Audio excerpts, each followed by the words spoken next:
The ringing wouldn't stop.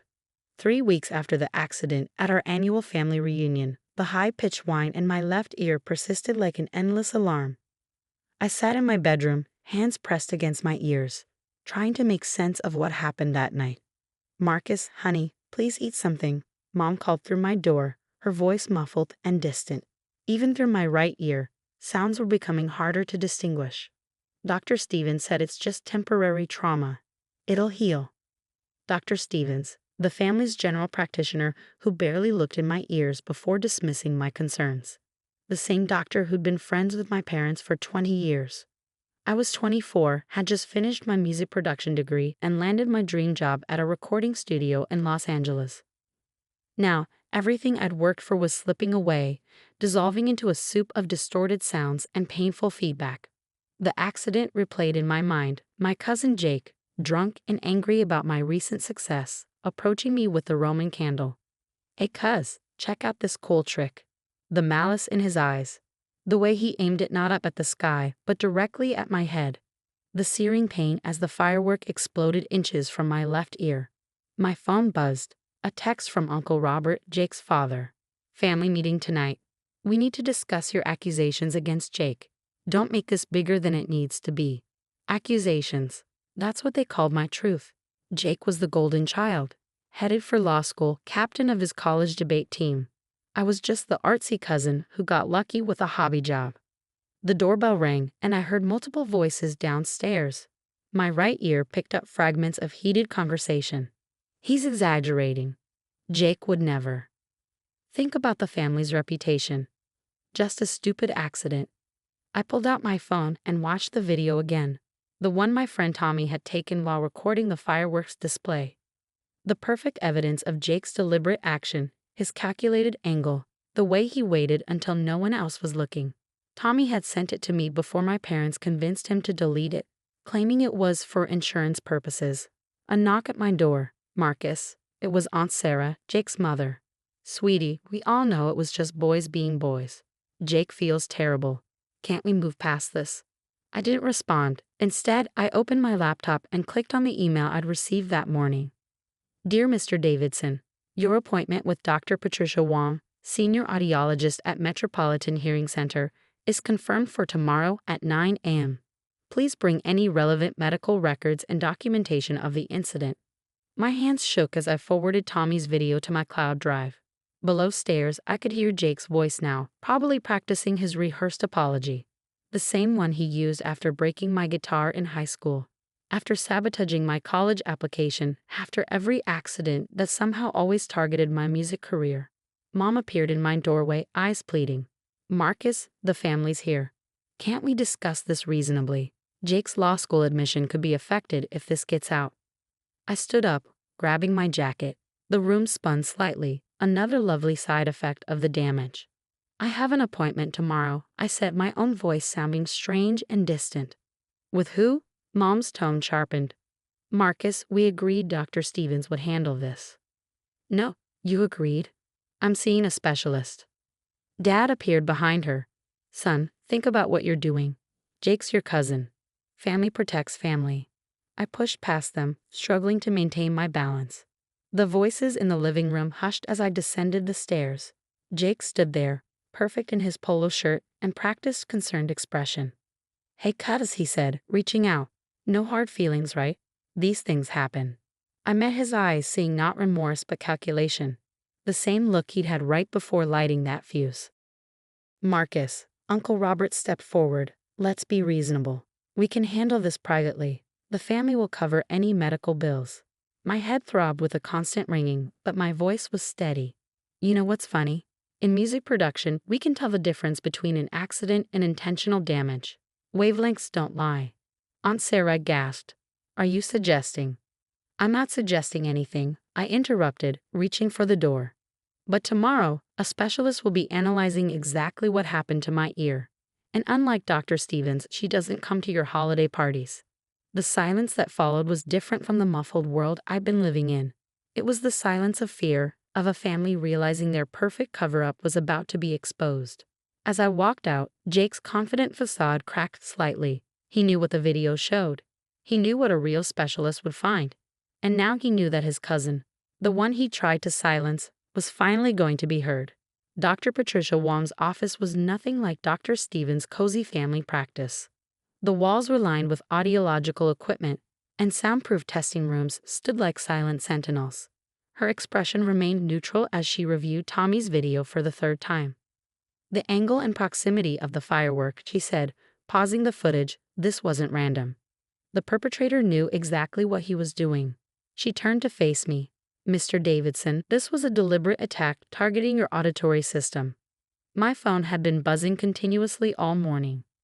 Jake, cuz, please don't do this. I'll help you find another job. Mom, the family's falling apart because of this. Uncle Robert, think about your cousin's future. Dr. Wong's tests were comprehensive. Unlike Dr. Stevens' 2-minute examination, she spent hours mapping the damage. The results appeared on her screen in vivid, damning detail. The burn pattern and acoustic trauma are consistent with a close-range firework attack, she explained, pointing to the images. This wasn't someone fooling around. The angle suggests the perpetrator aimed specifically at your ear canal. I swallowed hard. Will I recover? Her face softened. There's permanent damage to your left ear. Your right ear also shows stress from compensating. Without immediate intervention, you're looking at progressive hearing loss in both ears. The treatment plan she outlined was extensive and expensive. Surgery, specialized therapy, potential cochlear implants. I'm also, she added, obligated to report this as assault. This type of injury falls under mandatory reporting laws. As if on cue, my phone lit up with a text from Jake's lawyer father. Think carefully about your next move. False accusations can lead to serious legal consequences. Dr. Wong noticed my expression. Mr. Davidson, I've seen cases like this before. Family pressure to stay quiet, threats disguised as concern. But this report shows clear evidence of intentional harm. She pulled up a frequency analysis. See these patterns? They match exactly what would happen if someone held a firework at this specific angle.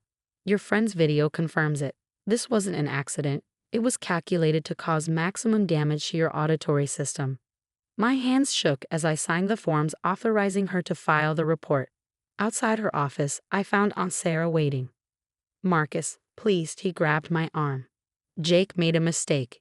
He's young. Don't ruin his life over this. Young? I turned to face her. He's 26, Aunt Sarah, and this wasn't his first mistake. What do you mean? I pulled up photos on my phone, my smashed guitar from high school, the accidentally deleted portfolio files before college applications, the pranks that always seemed to target my music career. Jake did make a mistake, I said, my voice steady despite the constant ringing. He made a choice. Every time I succeeded at something he couldn't control, he tried to break me. But this time, he left evidence. Detective Martinez arrived while Aunt Sarah was still processing this revelation. Dr. Wong handed over her findings, including the video analysis and medical reports. Based on these reports, Martinez said, reviewing the documents, we're looking at second-degree assault with intent to cause bodily harm. The premeditation is clear. Aunt Sarah sank into a chair, her perfect family narrative crumbling. But he's applying to law school, and I was starting my dream job. I replied, funny how that worked out. My phone buzzed again. The recording studio. Despite everything, they were willing to work with me to modify my role while I underwent treatment. Unlike my family, they saw value in more than just perfect appearances. Detective Martinez took my statement, her pen scratching against paper as I detailed years of accidents leading up to the firework attack. In the hallway, I could hear Aunt Sarah crying into her phone, probably calling Uncle Robert. Dr. Wong placed a hand on my shoulder. The surgery won't restore everything, but it can prevent further deterioration. Your musical ear won't be the same, but you'll adapt. Musicians always do. I thought about the studio, about the ways I could reshape my career around this new reality. Sound engineering had multiple paths, and I had always been good at finding new frequencies. One more thing, Martinez added, closing her notebook. We'll need statements from witnesses at the reunion. Time to find out who else has been keeping quiet. As I left the medical center, my phone lit up with a final message from Jake.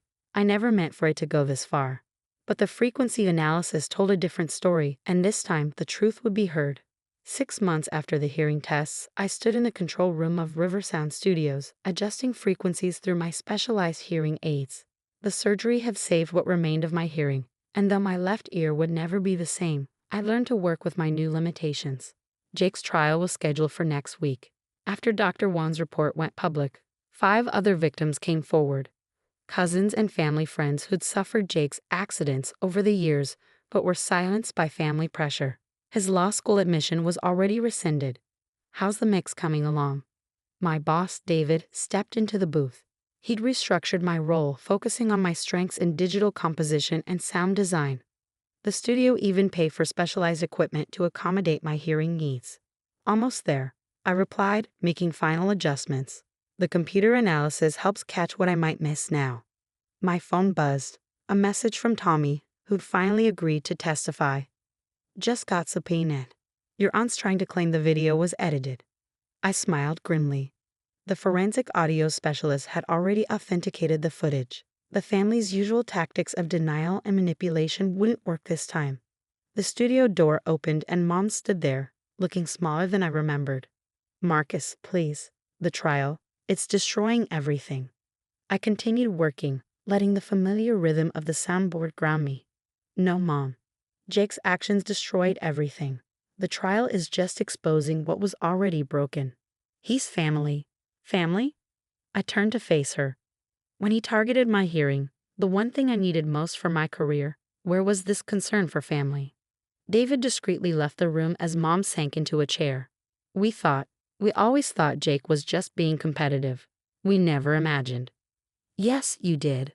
I corrected her. You just chose to ignore it. Like you ignored the broken instruments, the sabotage applications, everything that might have exposed the Golden Boy's true nature. My phone lit up with updates from Detective Martinez. The prosecution had uncovered Jake's internet history, searches about permanent hearing damage, firework acoustics, optimal angles for sonic injury. The accident defense was crumbling. Your father's not sleeping. Mom tried again. Uncle Robert's firm is losing clients. Aunt Sarah's had to take leave from work. And I've had to relearn my entire profession, I replied, pointing to my hearing aids. But I'm not hiding anymore. The mixing board lit up as the next track began playing. Through my right ear and the modified equipment, I could still feel the music's pulse, its reformed beauty. Different from before, but still alive. A new message appeared, from Jake's younger sister Emma. I'm testifying too. He pushed me down the stairs before a dance recital when we were kids. They called it an accident then too. The family's perfect facade was shattering, years of buried truths surfacing like air bubbles in deep water. Each new revelation confirmed what I'd always known. Jake's actions were never accidents, and the family's silence had enabled him. The prosecutors offered a plea deal, Mom said quietly. 10 years. Robert thinks Jake should take it. I nodded, focusing on the soundboard. Good. Maybe he'll learn something about consequences. Will you ever forgive us? The question hung in the air like a discordant note. I adjusted a frequency, watching the wavelengths align on my screen. Mom, I'm not angry anymore, I said finally, but forgiveness doesn't mean forgetting. It doesn't mean pretending everything's okay. She stood slowly, aging years in moments. Your new album, the one you're producing, will you still use the family name? No, I replied. I'm using my grandmother's maiden name, starting fresh. As she left, David returned with coffee and news. The track you mixed last week? It's being considered for a major film soundtrack. I smiled, touching my hearing aid. The equipment might be different, but the music was still there, transformed but undefeated. Jake had tried to silence my art, but he'd only forced it to evolve. Later that night, I sat in my apartment, listening to the final mix through specialized headphones. The bass lines felt different now, the treble reformed through technology and adaptation. It wasn't the same as before, but it carried a new kind of beauty, the kind forged from survival. My phone showed one last message from Detective Martinez. Plea deal accepted. Jake confesses to all charges. I switched off my phone and turned back to the music. Tomorrow, there would be paperwork and procedures, victim statements and closure. But tonight in this moment, I let the reformed sounds wash over me. A symphony of survival composed in frequencies of truth.